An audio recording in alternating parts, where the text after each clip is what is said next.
मेरी 17 साल की कवारी बेटी को 3 दिन से उल्टियां आ रही थी। वो मुंह पर हाथ रखकर जल्दी से वॉशरूम में चली जाती। मेरे दिल में शक हुआ तो उसे अस्पताल ले गई। फिर डॉक्टर की बात सुनकर मेरे पैरों तले से जमीन निकल गई कि मेरी बेटी तो उम्मीद से है। मैं डॉक्टर को हजारों रुपए के बदले बच्चा जाया करने का कहा तो वो कहने लगी कि मैं ऐसा काम नहीं करती, तुम्हें अपनी बेटी पर नजर रखनी चाहिए थी। फिर मैंने बेटी के पेट में पत्थर, बिस्मा तुम हांडी देख लेना, मैं जरा परवीन से मिलने जा रही हूँ। मैंने अपनी चादर ओढ़ी और अपनी बेटी बिस्मा से कहती हुई घर से बाहर निकल आई। ये मेरा रोज का मामूल था। जब तक मैं दिन में 2-3 दफा अपने मोहल्ले की दोस्तों से मिलकर ना आ जाती, सुकून ही ना आता। यूं तो मेरी खुश अखलाकी पूरे मोहल्ले में मशहूर थी, लेकिन 3-4 दोस्तें मैंने मोहल्ले में बहुत अच्छी बनाई हुई थी। उनके साथ ही बाजार जाना और हर खुशी गमी में उनके साथ शरीक रहना। बल्कि बिस्मा जब कॉलेज चली जाती तो मैं अक्सर घर की सफाई सुथराई करने के बाद घर को ताला लगाती और अपने किसी दोस्त के साथ घर जाकर बैठ जाती जैसे ही बच्चों के कॉलेज से आने का टाइम होता तो घर वापस आ जाती थी। लेकिन मैं ये सब अपने शोहर से छुप कर करती थी। उसे सख्त नापसंद था कि मैं घर से बाहर भी निकलूं। शायद मेरी इसी लापरवाही ने मेरी जिंदगी का एक बदसूरत दिन मुझे दिखाया था। मेरा नाम सितारा है। मैं 35 साल की एक शादीशुदा औरत थी। मेरे 2 बच्चे थे। सबसे बड़ी बेटी बिस्मा जो 17 साल की कॉलेज में फर्स्ट ईयर की स्टूडेंट थी। उससे छोटा उबैद था जो अभी 8वीं क्लास का तालिबे इल्म था। यूं 2 बच्चों के साथ मैं और शोहर खुशी भरी अज़दवाजी जिंदगी बसर कर रहे थे। उनकी एक कंपनी में अच्छी नौकरी थी। वो उस कंपनी में पहले आम से वर्कर की हैसियत से भर्ती हुए थे, लेकिन मेहनती और लगन से काम करने वाले थे, इसीलिए जल्द ही उन्हें सुपरवाइजर की नौकरी पर तरक्की हो गई। जब वहाँ के मुल्कों ने देखा कि मेरे शोहर इतनी मेहनत और तवज्जो से काम करवाते हैं, तो सुपरवाइजर के बाद वो इंचार्ज बने और इंचार्ज से डायरेक्ट मैनेजर की नौकरी पर आ गए। मेरी खुशियों का कोई ठिकाना ना था, क्योंकि जैसे जैसे तरक्की होती गई वैसे वैसे उनकी तनख्वाह में भी इजाफा होता गया। मैं उन्हें कहती कि देख लो, ये सब मेरे नसीब से मिल रहा है, क्योंकि कहते हैं ना कि औलाद मर्द के नसीब से और दौलत औरत के नसीब से आती है। मेरी बात सुनकर वो खामोश रहते। वैसे भी मेरे शोहर एक संजीदा तबीयत के आदमी थे। वो ज्यादा लोगों से मिलना जुलना पसंद नहीं करते थे, बल्कि मुझे भी कहते कि तुम भी मोहल्ले की दूसरी औरतों की तरह दूसरों के घरों की टोड़ ना रखा करो। मुझे सख्त नापसंद है तुम्हारी ये अजीब सी दोस्तें हैं जो कभी किसी की बुराई कर रही होती हैं तो कभी किसी की। तुम इन सबसे दूर रहा करो। लेकिन मुझे तो है जो अपने शोहर की बातों का कोई असर भी हो। मैं उनके सामने तो सर हिला देती, लेकिन जैसे ही वो घर से निकलकर नौकरी पर जाते, फौरन ही मोहल्ले में मैं किसी दोस्त के पास पहुंच जाती। फिर उस मोहल्ले वाली औरतों से बातें करती कि ये औरत तो कल बाजार गई थी, ये औरत ना जाने इतना मेकअप करके कहाँ जाती है। बस हमारी बातें ऐसी ही होती थी जिनका कोई तुक ना होता। मेरी बेटी बिस्मा कद में अब मुझसे भी ज्यादा ऊंची हो गई थी। 17 साल की उम्र में उसकी मासूमियत अरूज थी। वो बेइंतहा की खूबसूरत थी। मैं भी शादी के अव्वलीन दिनों में ऐसे ही दुबली पतली और लंबी चौड़ी खूबसूरत लड़की दिखाई देती थी। लेकिन गुजरते वक्त के साथ मैं थोड़ी कुतबा हो गई थी। लेकिन मेरे चेहरे के नैन नक्श ऐसे थे जिसकी वजह से मेरे ऊपर मोटापा जचता था। खूबसूरती में मेरी बेटी बिस्मा मुझसे भी 4 हाथ आगे गई थी। अब उसने नया नया कॉलेज जाना शुरू किया था। मेरे 2 ही बच्चे थे, इसलिए मैं अपने बच्चों की हर मुंह से निकली हुई फरमाइश पूरी कर दिया करती थी। जब बिस्मा कॉलेज जाने लगी तो उसने देखा कि उसकी सारी दोस्तों के पास मोबाइल फोन थे। तब वो घर में आके मुझसे जिद करने लगी कि अम्मी मुझे भी मोबाइल चाहिए। मैंने उसे कह दिया कि मैं तुम्हारे अब्बू से पूछकर तुम्हें ले दूंगी। लेकिन जैसे ही मैंने अपने शोहर से बिस्मा की फरमाइश का जिक्र किया तो मुझ पर गुस्से से चढ़ गए। कहने लगे कि इतनी सी उम्र में उसे मोबाइल देकर तुम बिगाड़ दो। वैसे भी मुझे पता है कि तुम दिन भर कहाँ होती हो। जवान बेटी घर में है, इसलिए अब घर से बाहर निकलने की जरूरत नहीं। आइंदा मैं तुम्हें नगीना के घर जाता हुआ ना देखूं। सख्त नापसंद है मुझे वो आवारा औरत। मेरे शोहर का इतना ही गुस्सा मेरे लिए काफी था, इसलिए मैंने बिस्मा को कह दिया कि तुम्हारे अब्बू मोबाइल फोन के सख्त खिलाफ हैं, इसलिए उन्होंने मना कर दिया है। ये सुनकर बिस्मा का मुंह उतर गया। वो नाराजगी से मुझे देखने लगी। मैं उसकी नाराजगी अच्छी तरह समझती थी, क्योंकि उसे दोस्तों के सामने एहसास कमतरी होती होगी। अपनी बेटी का उतरा हुआ चेहरा देखकर मैं हरगिज न देख सकती थी, इसलिए उसके अब्बू से छुपकर उसे एक मोबाइल दिलवा दिया। मैंने मोहल्ले में एक कमेटी डाली हुई थी, 50,000 की और महीने में मेरी कमेटी खुल गई थी। ये कमेटी मैं अपने शौहर से छुपकर डाला करती थी और फिर जब कमेटी के पैसे आ जाते तो फिर उन पैसों से ऐश किया करती थी। लेकिन अब मैंने उनमें से आधे पैसों में से बिस्मा को मोबाइल लेकर दिया और उसे ताकीद की कि कुछ भी हो जाए, तुमने ये मोबाइल फोन कभी भी अपने अब्बू के सामने इस्तेमाल नहीं करना।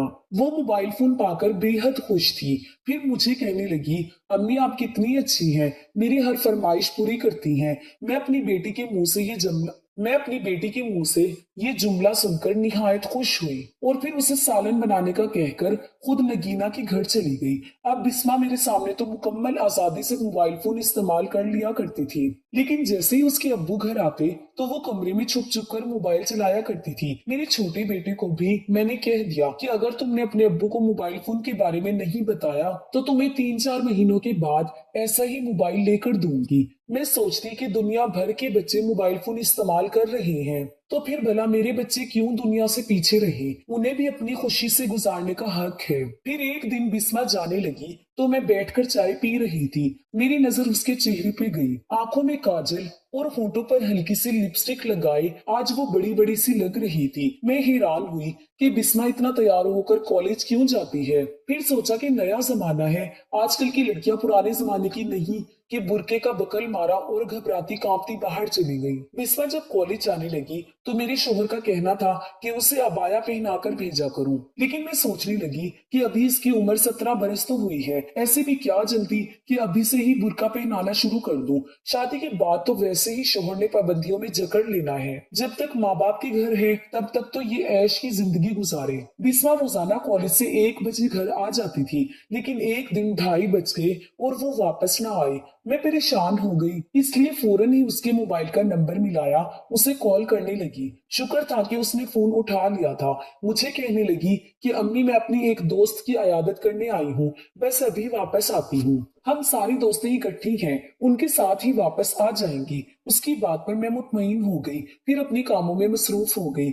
उस दिन वो 3 बजे लेट आई। मैं उससे कहने लगी कि इतनी लेट ना आया करो, 5 बजे तो तुम्हारे अब्बू घर आ जाते हैं। अगर अल्लाह ना करे किसी दिन वो जल्दी काम से लौट आए और तुम्हें घर में ना देखा तो मेरी शामत आ जानी है। पता भी है कि तुम्हारे अब्बू कितनी सख्त तबीयत के मालिक हैं। बिस्मा कहने लगी कि अम्मी तो क्या हुआ, मुझे पता है कि आप सारे मामलात अच्छे से संभाल लेती हैं। मेरी बेटी मुझ पर किस कदर भरोसा करती थी। उसकी बात सुनकर मैं खुशी से झूम उठी। उसे मोबाइल लिए हुए 5-6 महीने हो गए थे। मैं खुश थी कि मेरे शोहर को बिस्मा के मोबाइल लेने का पता ही ना चला था।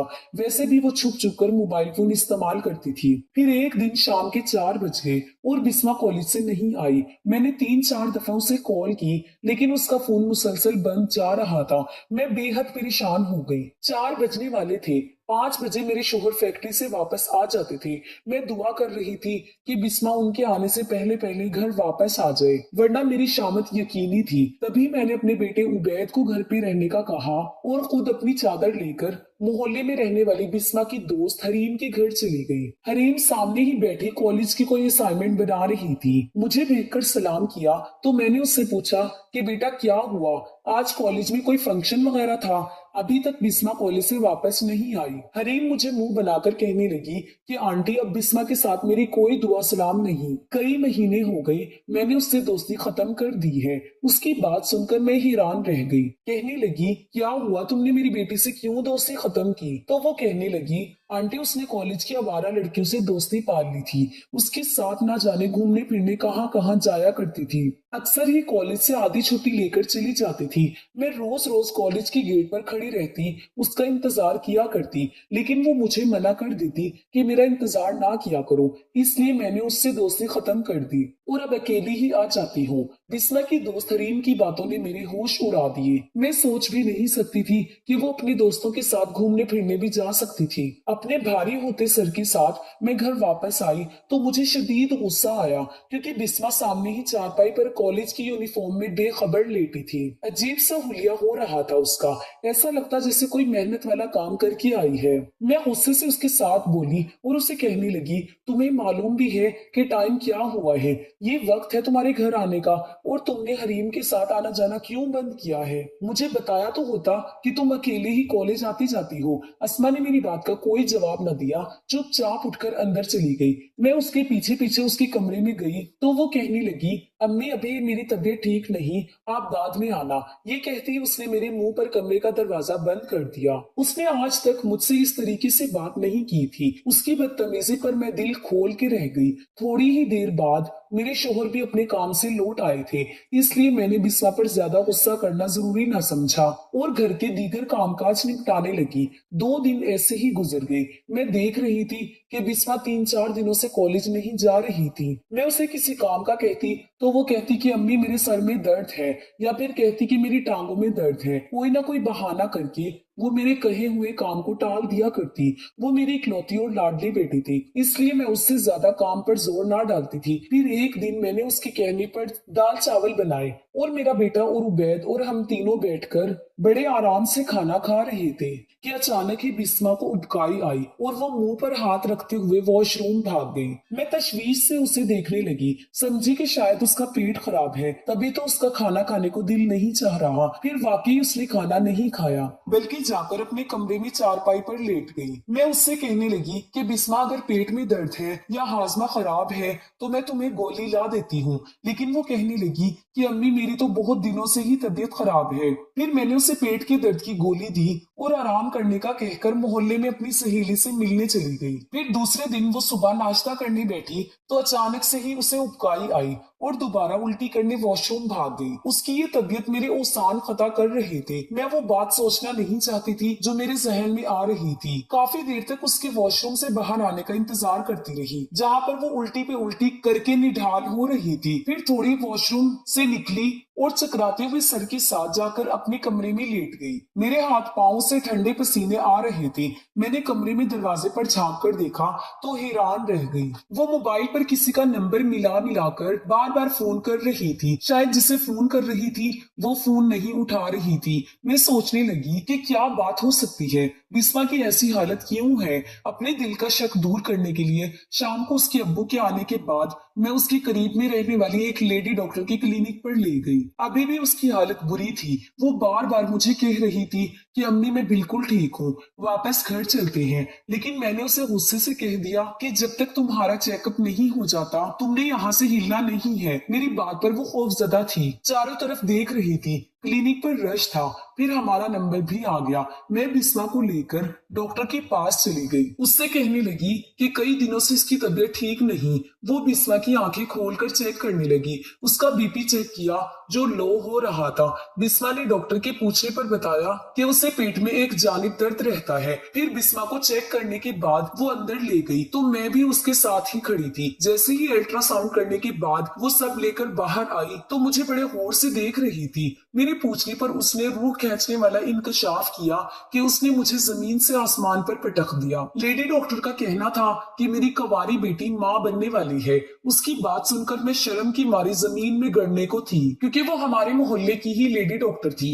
मुझे अच्छी तरह जानती थी कि मेरी बेटी की अभी शादी नहीं हुई। मेरे होशो हवास मेरा साथ ना दे रहे थे। समझ ही नहीं आई थी कि मैं डॉक्टरनी से क्या बात करूं। बिस्मा मेरे बराबर में ही सर झुकाए बैठी थी। मैं सोच भी नहीं सकती थी कि वो मेरी तरबियत का इतना गलीज चेहरा मुझे दिखाएगी। मैं वहीं बैठकर रोने लगी तो लेडी डॉक्टर ने मुझे तरहम भरी नजरों से देखा। फिर मैं उसके कदमों में बैठ गई। उसे कहने लगी, डॉक्टर साहिबा खुदा के लिए मेरी मदद करें। मेरे शोहर को अगर ये बात पता चल गई तो वो न सिर्फ मुझे कत्ल कर देगा बल्कि मेरी बेटी को भी जान से मार देगा।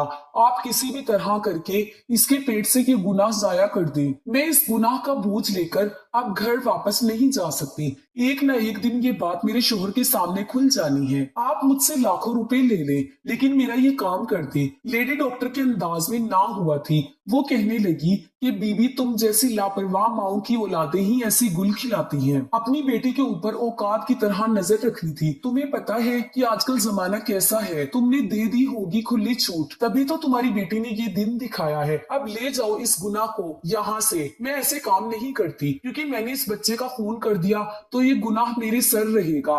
दुनिया की जिंदगी तुम ऐश से गुजार लोगी, लेकिन आखिरत में मैं इन सब के सामने क्या जवाब दूंगी। उसकी खरी खरी बातें सुनकर मैं शर्म से पानी पानी हो गई। फिर बिस्मा का हाथ थामा, उसे लेकर घर आ गई। मेरे शोहर घर पर ही बैठे टीवी देख रहे थे। बिस्मा अपने बाप के सामने नजरें झुकाकर कमरे में चली गई। मैं भी उनके बराबर में बैठ गई। उसके बाप मुझसे पूछने लगे, क्या हुआ है बिस्मा को, तबीयत तो ठीक है ना इसकी? वो बाप वाले भरे अंदाज में पूछ रहे थे, लेकिन मेरे अंदर तो जैसे जान ही ना बाकी थी। मैंने उन्हें ये कहकर टाल दिया कि बिस्मा ने बासी समोसे खा लिए थे, जिसकी वजह से उसका हाजमा खराब हो गया था। फिर जैसे ही वो घर से बाहर निकले, मैं फौरन ही बिस्मा के सर पर जाकर खड़ी हुई, उसे बाजू से पकड़कर झिंझोड़ा और गुस्से से कहने लगी, तुमने मेरी दी हुई आजादी का यही नाजायज फायदा उठाया है। तूने मुझे आज जमीन में जिंदा गाड़ दिया। बताओ मुझे सच सच कि किसका गुनाह लेकर अपने पेट में घूम रही है। मैं उससे कमरे का दरवाजा बंद करके धीमे लहजे में पूछ रही थी। मुझे डर था कि कहीं दीवारों के भी आसपास कान लगाकर कोई हमसाए न खड़ी हो। जब दूसरों की टो लेने के लिए दीवारों के साथ कान लगाकर सुन सकती थी, तो दूसरे भी तो यही करते होंगे। बिस्मा जारो जार रोने लगी, फिर कहने लगी, अम्मी कॉलेज में मेरे साथ एक लड़की पढ़ती है, वो डिफेंस में रहती है। उसका भाई उसे कार में लेने आता था। उसने मुझे कॉलेज के बाहर गेट पर खड़े देखा तो मेरा नंबर उस लड़की से ले लिया। मैंने भी उसकी बातों में आकर उस लड़के से दोस्ती कर ली। वो मुझे रोजाना कार में कहीं ना कहीं घुमाने ले जाता। फिर एक दिन वो मुझे किसी रेस्टोरेंट में ले जाने की बजाय किसी फ्लैट पर ले गया। उसने मुझे कोई शरबत पीने के लिए दिया, जिसे पीकर मैं अपने होश में न रही। 2-3 घंटे तक मैं उसके फ्लैट पर बेहोश पड़ी रही। जब आंख खुली तो मेरा सब कुछ लूट चुका था। उस फ्लैट में कोई भी ना था। मैं गिरती पड़ती घर आई थी। दूसरे दिन मैं बार बार उस लड़के को फोन कर रही थी, लेकिन उसने मेरा नंबर ब्लॉक लिस्ट में डाल दिया। मुझे नहीं पता था कि 3-4 महीने बाद मेरे साथ ये सब होने वाला है। इसका गुनाह वाकई नाकाबिले माफी था, लेकिन इससे पहले ये बात पूरे मोहल्ले में फैल जाती है। मेरे शोहर को पता चल जाता। मुझे ही कुछ करना था। मोहल्ले में यूं 3-4 दोस्तें थी, लेकिन मैं किसी को भी इस राज में शरीक नहीं कर सकती थी, क्योंकि कोई औरत किसी दूसरी औरत का राज ज्यादा देर तक अपने पास नहीं रख सकती। अब परेशानी से मेरे दिमाग की नस्ब हटने को थी। तभी मेरे जहन में एक ख्याल आया। हमारी कॉलोनी में एक उम्र रसीदा नर्स रहती थी, जो पैसे के एवज हर किस्म का काम कर दिया करती थी। 1-2 बार मेरी सहेली अपने 5 बच्चों के बाद छठा होने पर उससे अपना हमल जाया करवाने गई थी। फिर दूसरे दिन मैं बिस्मा को लेकर उसी नर्स के पास पहुंच गई। मैंने उसकी हथेली पर 50,000 रुपए रख दिए। फिर कहने लगी, तुम और भी जितने पैसे मांगोगी मैं देने के लिए तैयार हूँ, लेकिन उसके लिए मेरी बेटी और मेरी जिंदगी बर्बाद होने से बचा लो। मेरा ये काम कर दो। उसने वो 50,000 रुपए तो रख लिए, लेकिन फिर कहने लगी, इसके लिए मेरी एक शर्त है। ये काम बहुत रिस्क वाला है, इसलिए तुम्हें हर महीने मुझे एक खतीब रकम देनी होगी, तभी मैं तुम्हारा ये काम कर दूंगी। मैंने उसकी बात मानकर उसी वक्त हामी भर ली। यूं उसने एक रात को बुलाकर मेरा काम कर दिया और मेरी बेटी की सजा आपसे जान छुड़वा दी। लेकिन मुझे नहीं मालूम था कि मेरी और बेटी का ये गुनाह जिंदगी भर मुझे आग की तरह भुगतना पड़ेगा, क्योंकि उस चालाक नर्स ने मेरी बेटी की पूरी वीडियो बनाकर अपने पास महफूज कर ली थी। अब वो उसे दिखाकर हमें ब्लैकमेल करती और कहती कि हर महीने 50,000 रुपए मुझे देने होंगे। जिस महीने ये रकम थोड़ी लेट हो जाती तो फौरन ही वो वीडियो मोहल्ले में फैलाने की धमकी दे देती। अब मैं और मेरी बेटी अपनी जिंदगी से तंग है। उसके गुनाह का बोझ मैं अपने सर पर लादे फिरती हूँ। हर वक्त मेरे सर पर एक खतरे की तलवार मंडलाती रहती है। ना जाने कब वो घटिया औरत हमारी वीडियो किसी को दिखा दे। अगर खुदा ना खास्ता कल को मैंने अपनी बेटी की शादी कर दी तो वो उसके ससुराल वालों तक वो वीडियो दिखा सकती है। अब मैं जायनमाज पढ़कर